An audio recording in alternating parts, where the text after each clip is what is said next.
Well, I'm stumped on a topic for my next episode. Crap.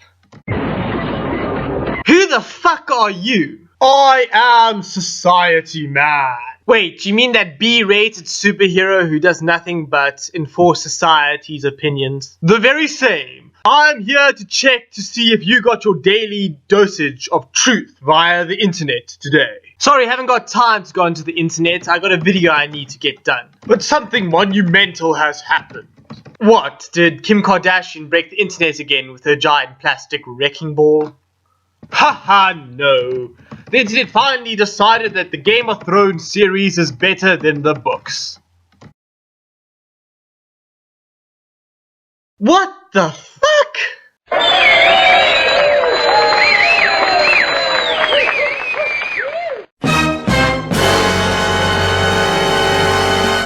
Welcome back to Winter is Taking Forever, episode 4. Whoa. That's a bit below the belt, isn't it? I mean, it's not Winter's fault he has a hard time coming.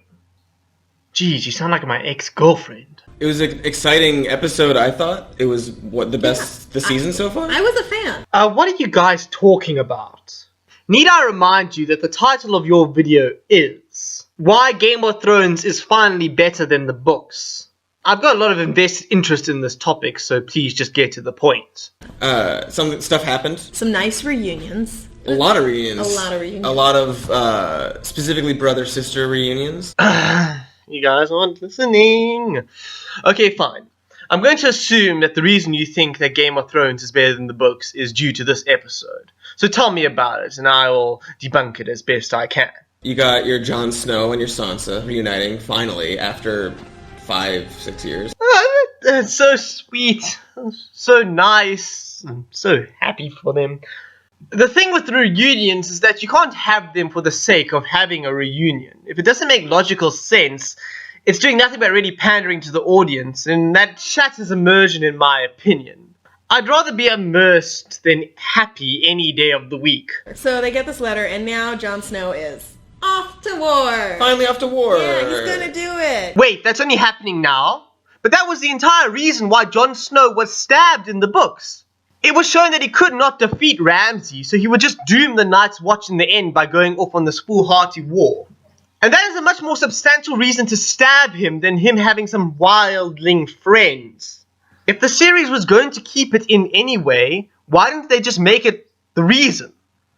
I mean, that would have made more sense, in my opinion. But this doesn't really help your case. It shows that the series is still following the books in some storylines. Although they said, season 6 is going to be the season that leaves the books. We got some Theon and his unnamed sister. Yeah. She's named in the show, but I don't remember her name. I don't remember either. That would be Aisha if you're following the books, and Yara if you're watching the TV series.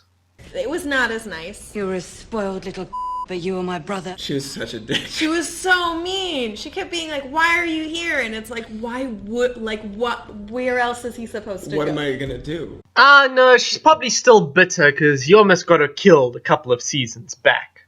But then he was like, I want you to be the king, so... Yeah, and then she's like, oh my god, so now we I'm can so be happy friends. You're back. The idea of her being queen has existed forever in the books.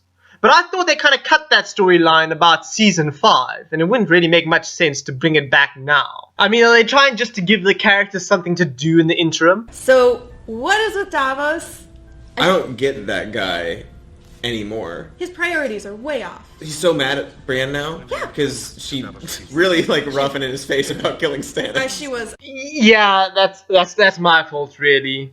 He's just mad because I lent him the books over the holidays, and now he realizes what a waste of potential his character is. Okay, yeah, she didn't really... She's bullying him a little bit. Brianna, funny enough, is the classic example of when I say appeasing to the audience. I mean, she got her little quest done where she had to kill Stannis. He was in the middle of a fucking battle, and she stumbles upon him and just decapitates him. And I mean, what is that? That's just not logical in any sense. So Littlefinger's back, Yeah. showing his face. Made his entrance with that little tiny stare. The defender of the veil. Oh, Littlefinger, you know me better than that. Still in Marine. We're still in Marine. Still Marine. Cause for some fucking reason, we're still in Marine.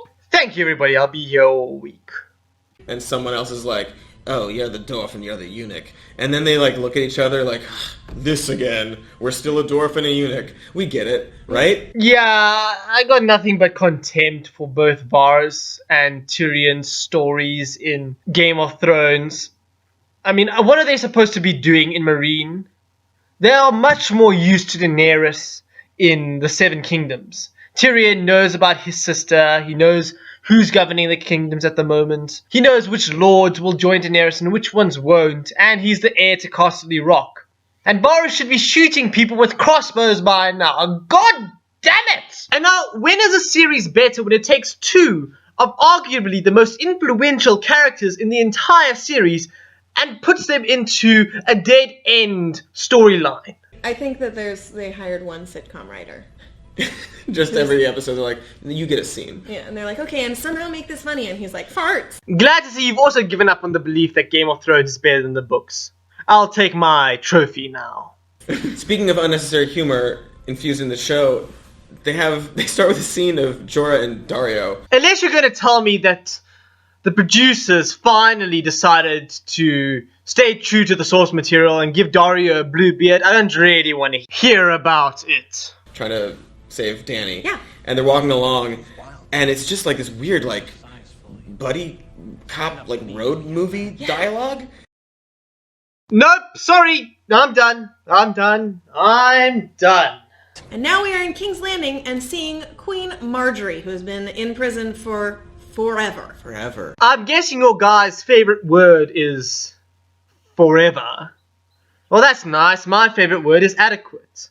Unfortunately, I can't use it to describe the Game of Thrones series. And then they had a little reunion between brother and sister. This is the saddest, probably. And she's like, but we gotta. And then he's like, but like, why? Well, considering he's probably dead in the books, I would call this scene unbearably optimistic. Also, what is she talking about? What do they have to do? I haven't even watched the new episode. I came here because I was looking for a debate on whether or not the series is better than the books.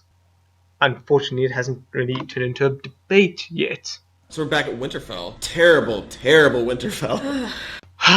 Indeed. I hate Winterfell when the Boltons are there. Well, at least we can agree on something. Winterfell kind of sucks at the moment. And Tonks, she walks in very clearly with a murder plan in her eyes. You know Ramsay's one evil motherfucker when you have to get wizards to come and try and murder him. This can't be the first time that someone's had their hand on Ramsay's dick and then he slits their throat. Don't touch it, because you'll die. I'm guessing Tonks grabbed the wrong kind of wand.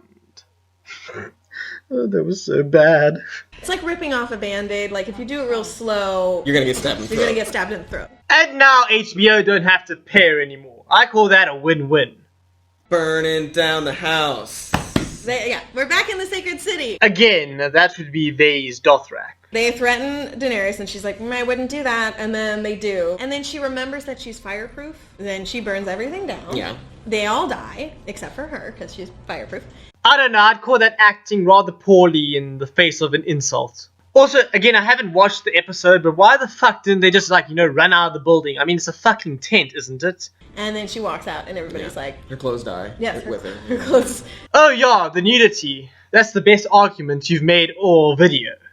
Prediction time! Yes, we are the Three-Eyed Raven. And I'm a skeleton with blue eyes. Wink wink. I think that Tommen is Oh no, Tommen's been fucked ever since Joffrey died. Jorah is, he's got that skin thing now. Yeah, he's a stone man. That's taking forever, too. Taking forever. Because before that happened, they're like, don't let him touch you because you'll, die really fucking soon. Yeah. To your guys' credit, this is the first inaccurate thing you've said in the entire video, so well done. Grayscale takes forever to kill you, and it's stated quite clearly in the books. Most people, however, do amputate to avoid it spreading, which is something that Jorah hasn't done. I'm predicting definitely more Creepy Boy against Creepy Boy. This is the real Batman versus Superman, except Creepy Boy versus Creepy Boy. Yes! And they'll both find out their mother's name is Martha, and then they'll hug, and then they'll probably, do some dick stuff, and then Ramsay will cut his throat. Wow, that got rather dark at the end, didn't it? Still, I don't know why you guys felt the need to clickbait this video. You got over 1 million subscribers and definitely don't need the help of clickbaiting. I mean, I've got 16 and I've never intentionally clickbaited any of my videos. But I like you guys, you're kind of fun. And if I was into the Game of Thrones series on the television, I'd probably watch your channel, but I'm not. I'm into the books. So, in my professional opinion, you know nothing, Cracked. Thank you for watching. If you liked me, please be sure to hit that lovely button in the corner. If you loved me, please subscribe. I really appreciate it. This is the Mad Hatist, signing off. Cheerio!